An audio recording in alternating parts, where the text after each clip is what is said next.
Welcome everybody to another one of Mr. B's virtual field trips. This time we're in rural Maryland, right outside of Sharpsburg, the battlefield of Antietam. The single bloodiest day in American history, September 17th, 1862.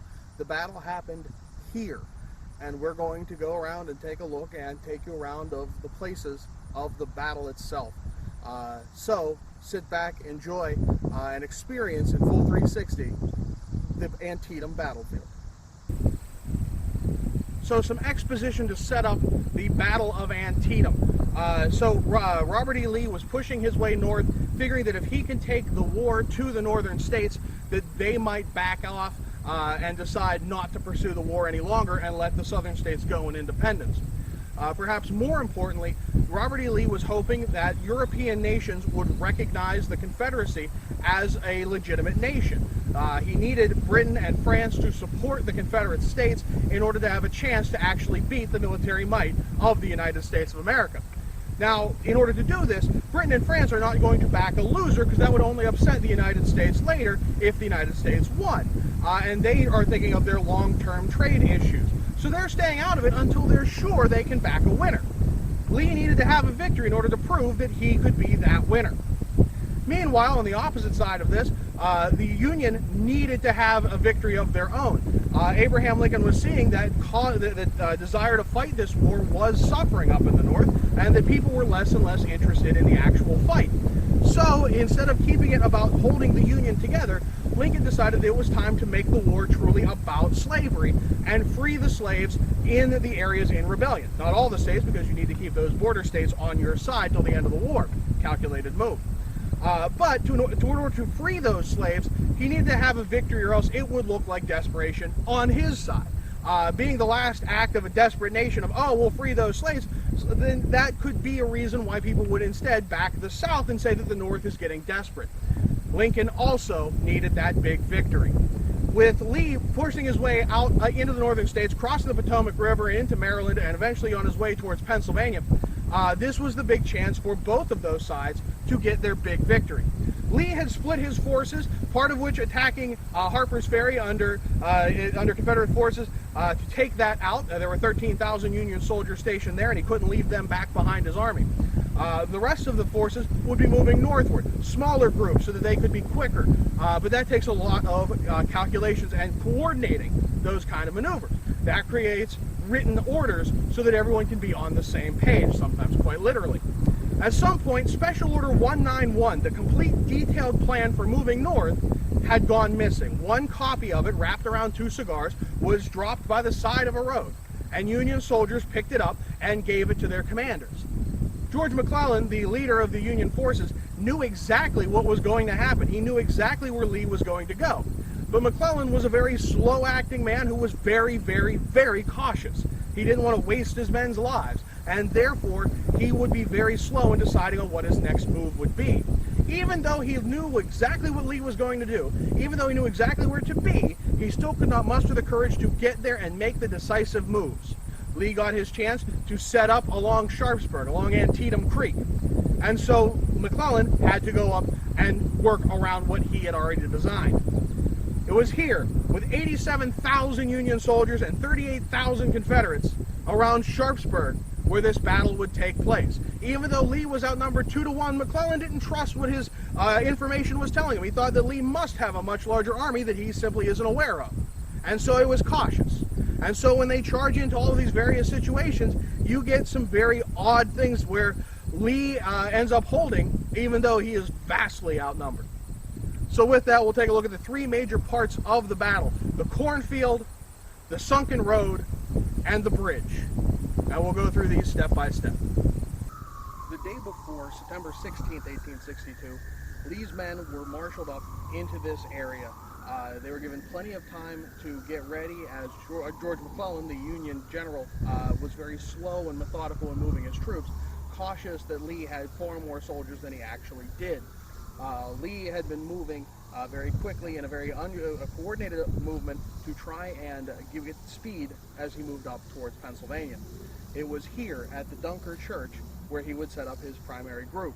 The Dunker Church is going to be the center point of most of this battle, and what we'll be talking about as we talk about the objectives of the Union Army as they push their way from the cornfield and from all these other different directions. So keep in mind that this small little church is the main focal point of the entire battle, where Lee had set up and where his army would be. Forces had set up on September the 16th, but on the morning of September 17th, beginning at 6 a.m., the battle began here in Antietam. The Union forces, under General Joseph Hooker, were up at the Poffenberger Farm, which you can see the white farmhouse over in the distance. The Confederate forces were marshaled along here, which was mostly woods over in this section. And they met in the middle in the cornfield. Now, it doesn't look like much right now. We're out of season, apparently, on this corn. But those corn stalks were far above their heads, and 8,600 Union soldiers marched their way into it, marching towards the Dunker Church in order to knock out the Confederate forces. But this is much more what the cornfield looked like on that day in September of 1862. You can imagine how tall these stalks of corn were. You could not see anyone coming for you, coming through this corn, except for perhaps the rustling. And what difference does that look like from this rustling in the wind? You might see the glistens of the bayonets sticking up over the corn rows, but that far too close when you finally see it. And of course, the regimental flags as they march through might be your only real clue to see the thousands of men marching into this cornfield. It was at 6 a.m. that the Union guns opened onto Dunkard Church, trying to knock the Confederate Army out of their home position. Major General Joseph Hooker would charge into this cornfield with 8,600 men, 8,600 men marching through this cornfield towards the east woods, trying to find the Confederate forces and knock them out of their position.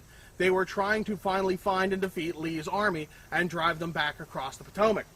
After that, Brigadier General Abner Doubleday would charge into the corn. There would be an hour-long battle among a cornfield like this, hand-to-hand combat, close shots. Remember, reloading a rifle, you can do 3 in a minute if you're good, but again, you're encumbered by all of this corn around you.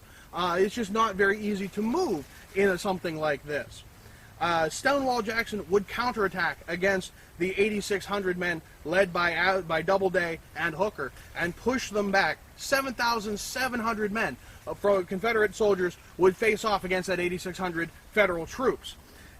Over that hour, there would be 2,500 men killed or wounded laying in this cornfield. Not long after, so beginning at 7:30, when they first heard the guns from the Union batteries, Major General Joseph Mansfield began marching towards this area with the cornfield and the center of the Antietam battlefield. Now, he would be marching for 90 minutes, going towards that sound of guns to reinforce the Union positions. Mansfield, at the edge of the cornfield, would take a bullet, and he would be killed. One of 6 generals killed on the Battle of Antietam, something unheard of today or even in any modern warfare. 2 brigadier generals, Alphus Williams, would push into the West Woods, which we'll see coming up. That's at the end of this cornfield, between the cornfield and the Dunker Church. And then they were repelled by Confederates. We'll look at that. George Greene pushes further towards the church, but simply cannot get there. As soon as he gets within sight of the church, he is out of men, and the few remaining are forced to retreat. The question becomes, what would have happened? The what-ifs of both of those generals had attacked at the same time. If Hooker had waited for Mansfield, and they had both charged through, because after all, George Greene did get to the church, to his objective. Had he had those 2 armies together, he might have had the men necessary to overtake and smash the Confederate forces to never fight again and end the Civil War as early as 1862. So imagine, think, if you can, look around you and see what it would be like. Imagine Union soldiers charging at you as you try and defend this lowly cornfield. Or imagine you're that Federal soldier marching in, trying to find those Confederates, find your objective, only to be shot as you reach the edges of this cornfield. An incredible time and an incredible place for a battle.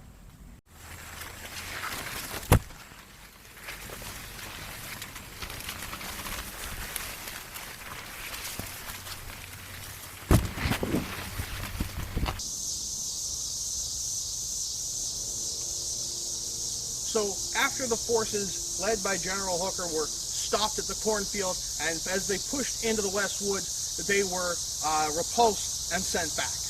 Here we stand in what's left of the West Woods. It was all a lot more like the woods you can see behind. Now it has been removed into parkland as time marches on. 3 hours since the start of the battle, we get the second major Union push through that cornfield again, which had been won out into these West Woods, push through to that Dunker Church to knock out Lee's headquarters. Federals are moving. Stonewall Jackson is here leading the rebel forces, and he knows that he has to mount a defense.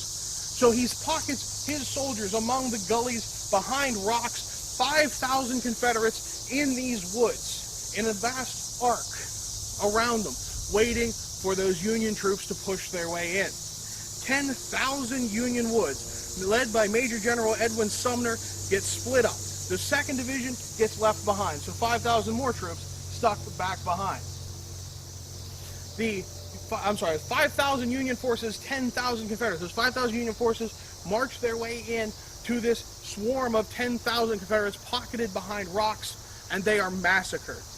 Nearly 2,500 Federals would be killed in 20 minutes as they are fired upon from all sides. They were completely encircled except for the way they came in, and of course with 5,000 men marching through, there's not anywhere to go except through your own men. There's a panic after that 20 quick minutes as people try to break and run. When you have to go through your own people, well, what do you think is going to happen? The rebels push with a counterattack, but Union guns, just like those behind you, those Napoleon cannons, were filled with grape shot and aimed in this general direction to support the Union Army. Grape shot is a number of small iron balls meant to be like a shotgun blast, but from a much larger shotgun. And so when the rebel forces were encountering that grape shot, they were forced to fall back, knowing that they had held their position and won that moment, but unable to pursue and take out the rest of that Union Army. They would retreat back to the woods. Now that 2nd Division that had gotten held up, that had not come into the woods with them, is the one we'll focus on next, because they will be the ones who are moving down the road towards the Sunken Road. Here we are for Phase 2 of the Battle of Antietam.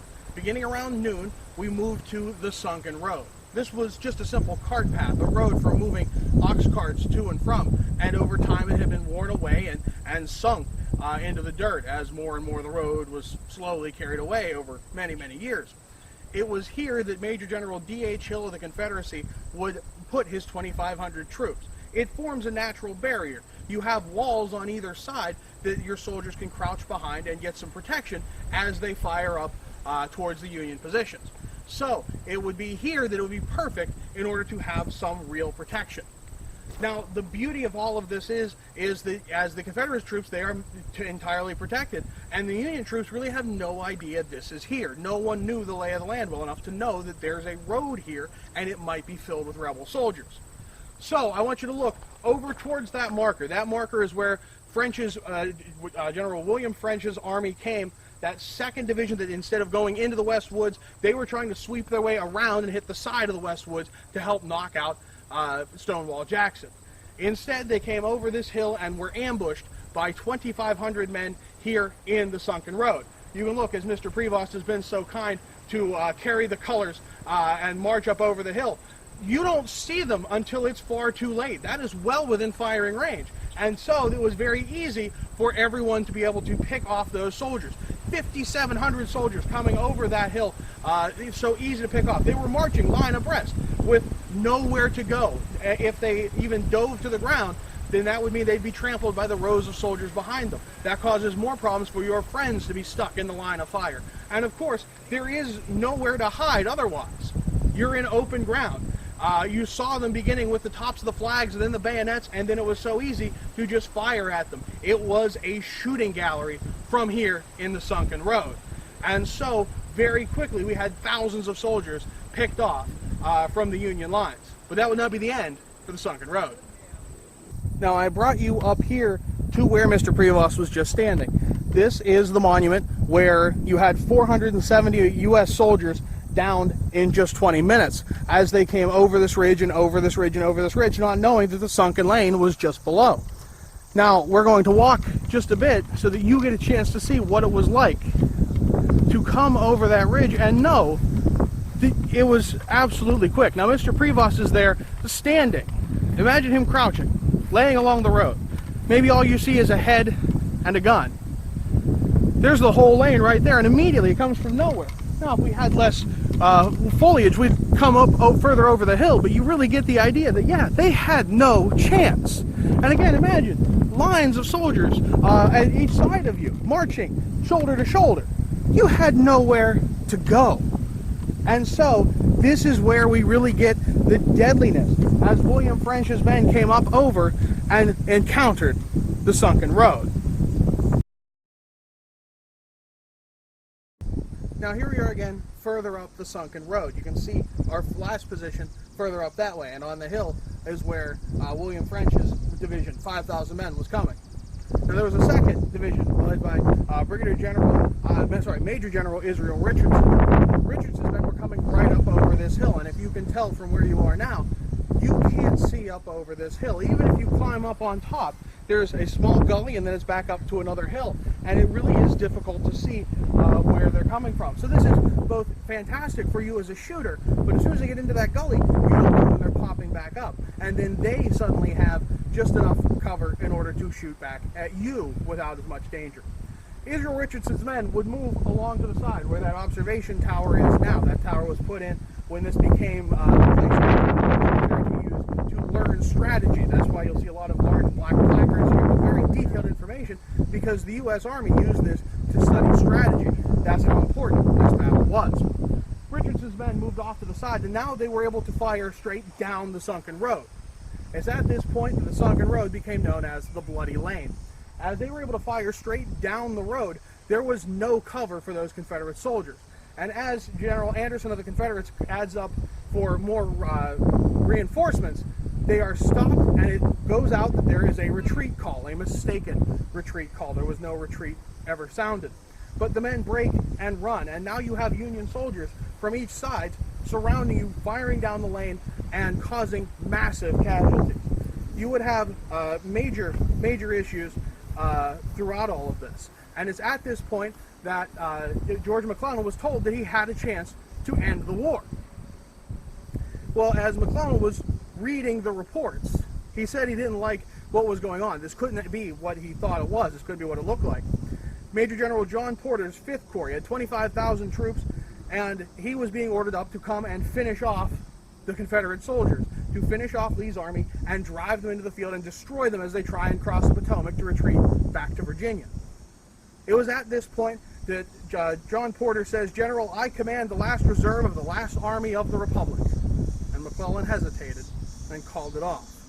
He could have had his chance to completely destroy the South right here and now, and he failed. Now, in the aftermath of this bloody lane, it was said that you could walk from one end to another without ever touching the ground. Such was the amount of bodies piled up here. It would take years to bury them all. It was here, perhaps the bloodiest spot of the bloodiest day in American history. Here we are at the third and final phase of the Battle of Antietam. This is now what's called the Burnside Bridge. It crosses Antietam Creek. Antietam Creek it looks like a lot, but it really is fordable. You can get across it by walking. It's not pleasant, but you can do it.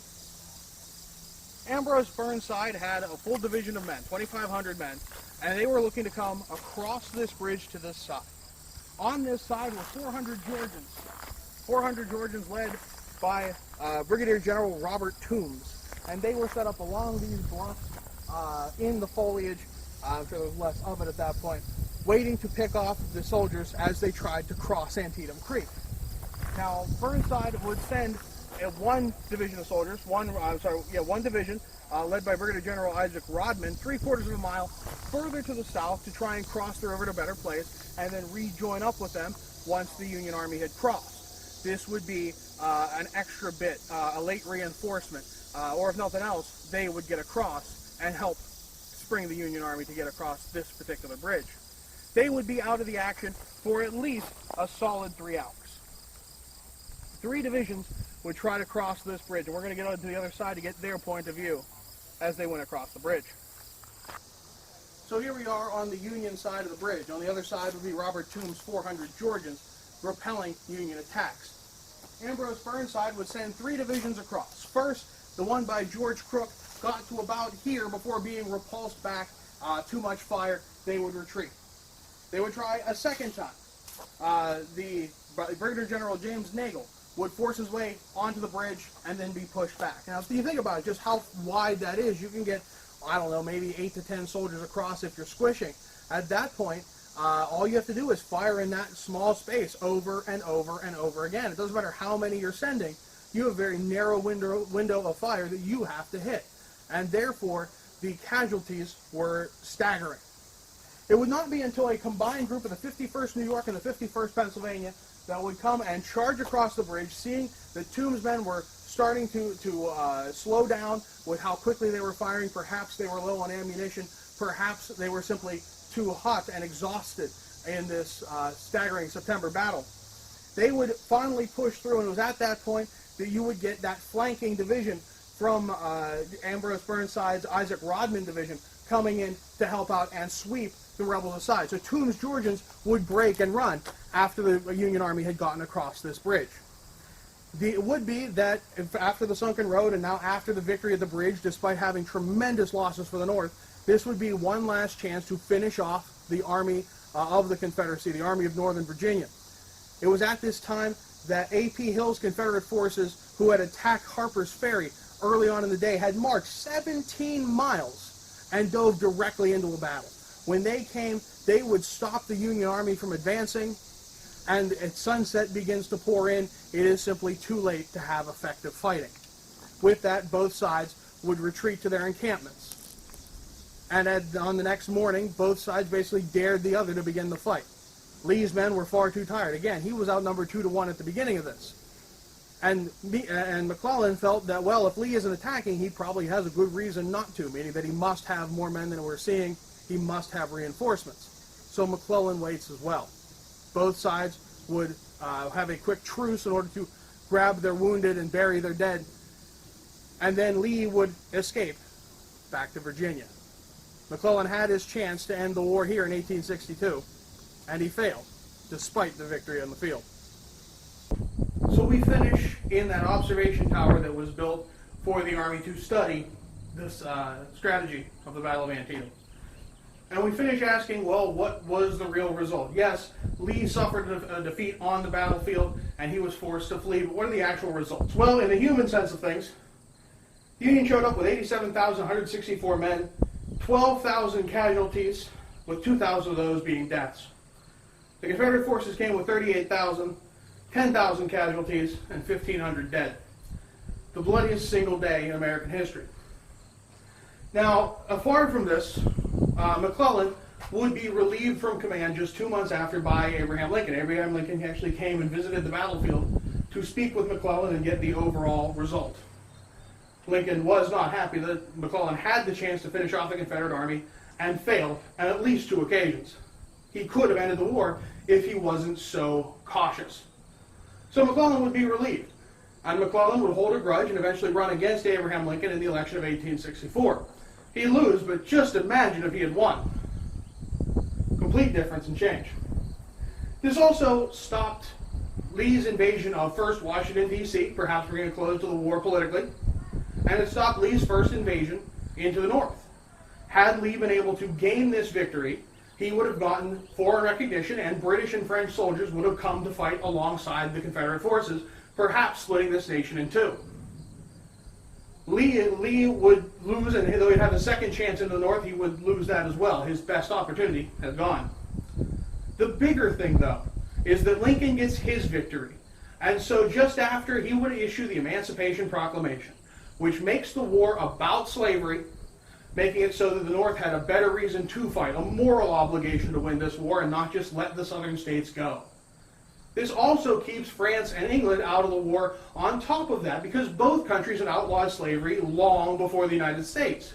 Their populations wouldn't support a war to support slavery, even if it meant cheap cotton for their industries. So with this is a turning point in that sense, in that the war becomes not just to keep the Union together, but to abolish slavery in the United States and to keep this war particularly American.